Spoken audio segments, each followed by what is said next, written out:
ऊँट सिरी हो गया है, इसका दिमाग खराब हो गया। सरकार फरमाते दिमाग नहीं खराब हुआ, तुमने जुल्म किया है, ये रो रो के मुझसे कहता है इस पर तुम रहम करो तो अल्लाह तुम पर रहम करेगा। बेशक सुभान अल्लाह। ले जाओ, टाइम पर इसको चारा दो, टाइम पर पानी दो और इतना काम न लो कि ये परेशान हो जाए। जी बेशक रहम करो। हुजूर फरमाती रहमू मन फिल अर्दी, ज़मीन वालों पर तुम रहम करो, यरहमुकुम मन फिस समा, तो आसमान वाला तुम पर रहम फरमाएगा। बेशक सुभान अल्लाह सुभान अल्लाह। तो हुजूर सबके लिए रहमत बन कर गया है, इंसानों के लिए भी, जानवरों के लिए। हुजूर कैसे रहम दिल थे, आज हम उनकी उम्मत होकर के सख्त दिल हो जाएं। हुजूर कैसे रहम दिल थे। रवायतों में आता है कि रसूल करीम सल्लल्लाहु अलैहि वसल्लम एक दिन जा रहे थे, उधर से एक बुढ़िया आ रही थी। बुढ़िया बैठी थी, सरकार आ रहे थे, वो बुढ़िया गठरी रखे थी। सरकार ने देखा तो समझ गए शायद ये बूढ़ी औरत इस बोझ को उठाने के चक्कर में बैठी है। पूछा बूढ़ी माँ क्यों बैठी हो? कहा बेटा एक मजदूर की तलाश में हूँ। कहा क्या काम है? कहा बेटा ये गठरी लेके चलना है। कहा कहाँ चलना है? कहा इतनी दूर चलना है मक्का से बाहर कि वहाँ मोहम्मद की आवाज़ न पाए, मोहम्मद की आवाज़ न पहुँचे। तो हुजूर ने फरमाया बूढ़ी माँ मोहम्मद से क्या तकलीफ़ है तुमको? कहा बेटा तुम्हें नहीं पता है। कैसे भैया सीटी मार रहा है? बुढ़िया ने कहा बेटा तुम्हें नहीं पता है, मोहम्मद हमारे बुतों की बुराई करता है, एक खुदा की इबादत के लिए कहता है। बेटा उसकी बात सुनते सुनते कान पक गए हैं। मैंने सोच लिया है कि मक्का छोड़ दूंगा, आबादी में जाके जंगल में कहीं जाके ज़िंदगी गुजार लूँगी, लेकिन अपने बुतों की बुराई सुनना गवारा नहीं। हुजूर सल्लल्लाहु अलैहि वसल्लम फरमाते हैं तो बूढ़ी माँ मैं ये गठरी ले चलूँ? ले चलो। वो समझती नहीं, जानती नहीं थी उनको। हुजूर ने गठरी सर पे रखा, बुढ़िया आगे आगे, हुजूर पीछे पीछे। मक्का के बाहर गई बुढ़िया, काफ़ी दूर जब पहुँचे तो कहती बेटा अब यहाँ गठरी रख दो, यहीं ज़िंदगी गुजार लूँगी जी। जब मोहम्मद ख़त्म होंगे, उनका मामला ख़त्म होगा तो फिर मक्का में वापस आऊँगी, रख दो। रख दिया सरकार ने। कहा बूढ़ी माँ इजाज़त दे दो मैं वापस जाऊँ। कहा बेटा मजदूरी तो ले लो अपनी। कहा नहीं माँ मजदूरी नहीं चाहिए। कहा अरे मजदूरी क्यों नहीं चाहिए? अरब में कोई ऐसा आदमी थोड़ी है जो काम करे मजदूरी न ले। कहा नहीं माँ रखो, मैं तो तुम जैसे कमज़ोरों की खिदमत के लिए पैदा किया गया हूँ। बेशक सुभान अल्लाह सुभान अल्लाह। मैं कमज़ोरों की मदद और सहारा बन के आया हूँ। कहा बेटा तुम जैसा इंसान तो मेरी निगाहों ने कभी नहीं देखा बेटा, इतने अच्छे तुम कि हम जैसे कमज़ोरों के लिए तुम खादिम बन के आए हो। ठीक है बेटा तुम मुझे अपना नाम बता दो और जब मोहम्मद का मामला ख़त्म होगा मक्का आऊँगी तो तुम्हारे इस एहसान का बदला चुकाऊँगी, बेशक इस एहसान का बदला तुमको दूँगी। हुजूर फरमाते बूढ़ी माँ नाम न पूछो। कहने बेटा नाम तो बता दो। कहा नाम न पूछो। सरकार ने सर नीचे झुकाया और कहा बूढ़ी माँ ये वही मोहम्मद है जिसके लिए तुमने मक्का छोड़ा है। सुभान अल्लाह बेशक। अरे तुम ही मोहम्मद हो? कहाँ मैं ही मोहम्मद हूँ जिसके वजह से तुमने मक्का छोड़ा। बुढ़िया की आंखें फटी, देखने लगी, कहा तुम ही मोहम्मद हो? खुदा की कसम अगर तुम ही मोहम्मद हो तो तुम्हारा ये रहमो करम बता रहा है कि तुम्हारी नबूवत भी सच्ची है, तुम्हारी रिसालत भी सच्ची है। मैं कलमा पढ़ती हूँ ला इलाहा इल्लल्लाह मुहम्मदुर रसूलुल्लाह सल्लल्लाहु अलैहि वसल्लम।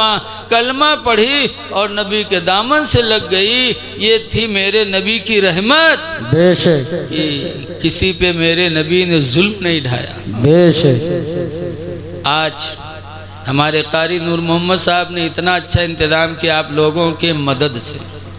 हम लोगों को इतनी दूर से बुलाया, खिलाया पिलाया।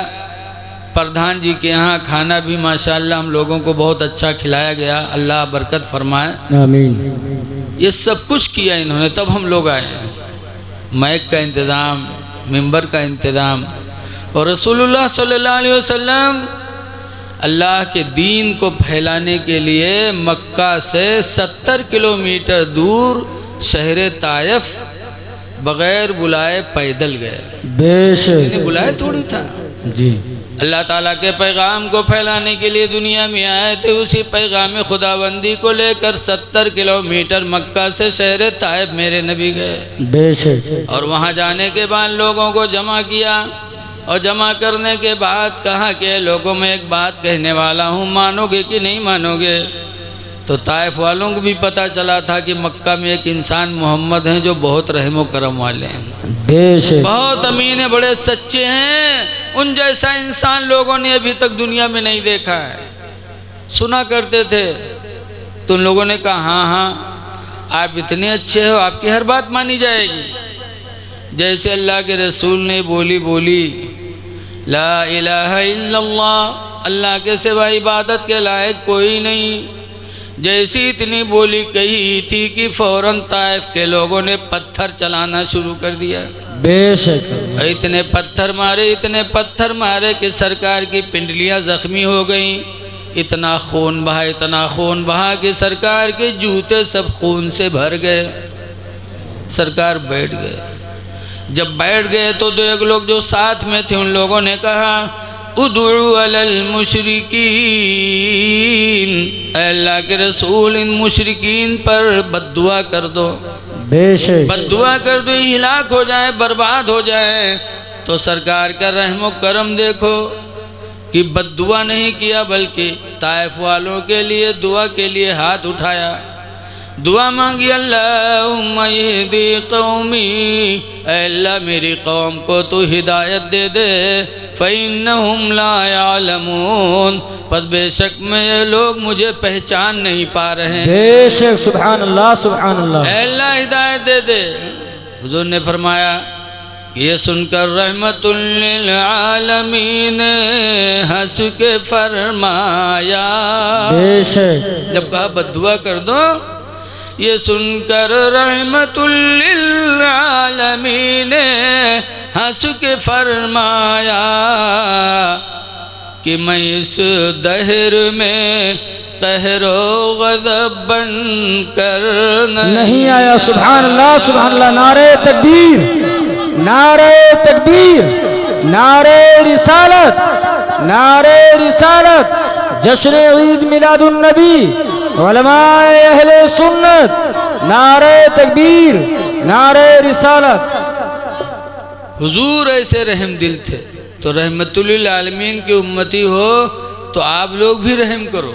बेशक लेकिन आज हमारे आप में कितनी बड़ी बदनसीबी है कि हम लोगों को अपने माँ बाप पे रहम नहीं आता। बेशक रहमतुल लिल आलमीन की उम्मती हो कि माँ बाप पे रहम नहीं, माँ पे रहम नहीं, बाप पे रहम नहीं। यकीन जानो हुजूर सल्लल्लाहु अलैहि वसल्लम जब पैदा हुए हज़रत आमना से, तो उनको दूध किसने पिलाया? हलीमा सादिया ने, और वो भी किराया पर, मुफ्त में नहीं पिलाया, किराया लेती थी हलीमा, तब दूध पिलाती थी। लेकिन मेरे नबी की रहमत देखो कि बचपन में दूध पिया, और 58 साल के जब मेरे नबी हो गए तो 58 साल की उम्र में हुनैन की लड़ाई लड़ी, और हुनैन की लड़ाई फतेह करके हुजूर हुनैन से वापस हो रहे थे। मक्का की रास्ते में मस्जिद जईराना पड़ी, वहाँ पर हुजूर बैठे तो अपने साथियों को खाना बांटने लगे। बेशक गोश्त तकसीम करने लगे, लो तुम इतना खा लो, लो तुम इतना खा लो। अबू तुफैल दोसी का बयान है कि जात इमरातुन, की अचानक एक औरत आई और हुजूर बांट रहे थे। जब उस औरत को हुजूर ने देखा तो हदीस में फ़क़ाम लहा, तो सरकार उनकी ताज़ीम के लिए खड़े हो गए। सुभान अल्लाह, बेशक। व बसत लहा रिदाहू, और रसूलुल्लाह ने उनके लिए अपनी चादर को बिछा दिया। बेशक।